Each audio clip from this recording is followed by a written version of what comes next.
तेरा वचन मेरे पाँवों के लिए दीपक है और मेरे मार्ग का उजियाला है।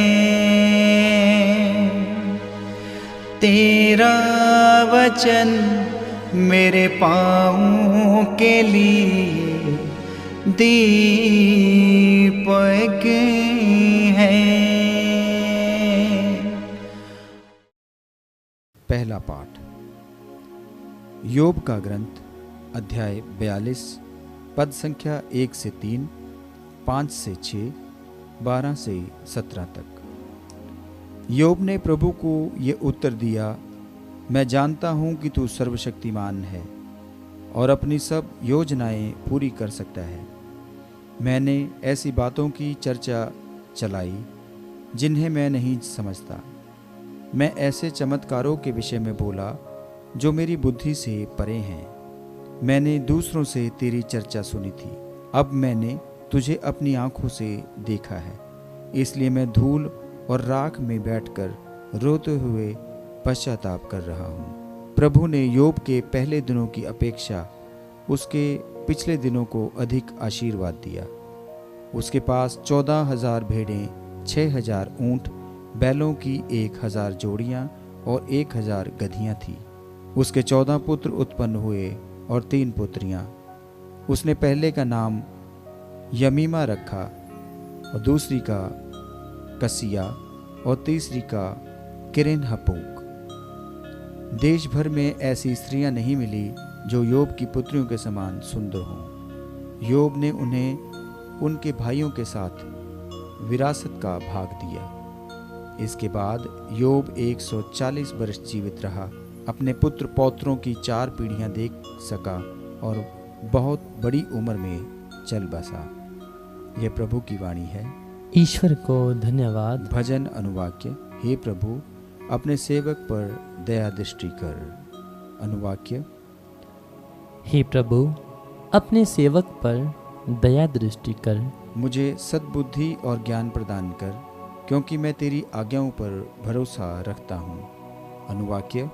हे प्रभु, अपने सेवक पर दया दृष्टि कर।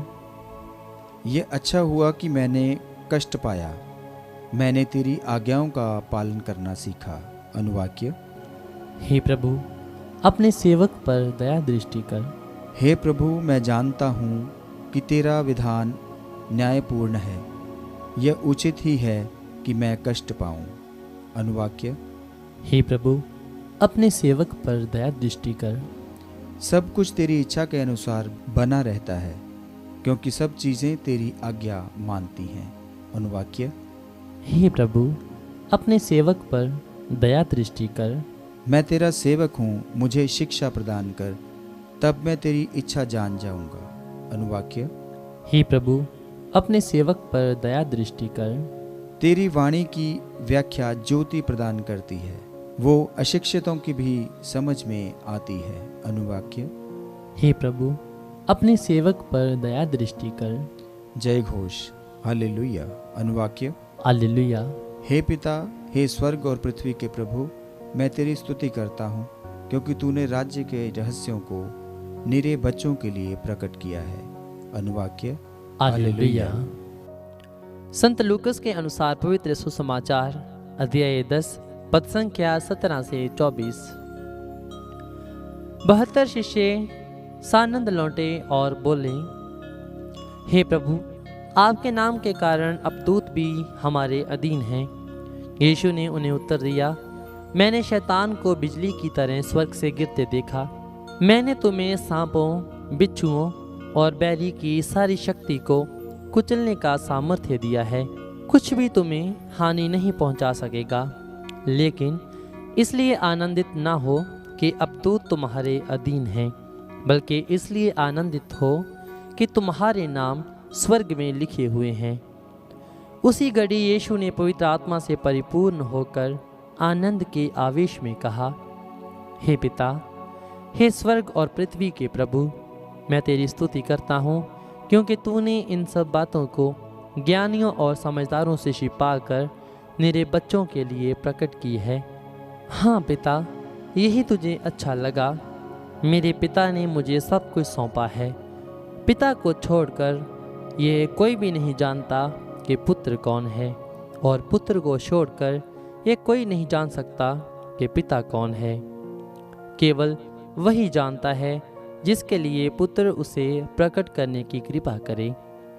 तब उन्होंने अपने शिष्यों की ओर मुड़कर एकांत में उनसे कहा, धन्य है वे आँखें जो ये सब देखती हैं जिसे तुम देखते हो, क्योंकि मैं तुमसे कहता हूँ, तुम जो बातें देख रहे हो उन्हें कितने ही नबी और राजा देखना चाहते थे, परंतु उन्होंने उनको देखा नहीं, और जो बातें तुम सुन रहे हो वे उनको सुनना चाहते थे, परंतु उनको सुना नहीं। ये प्रभु का पवित्र सुसमाचार है। ख्रिस्त की जय।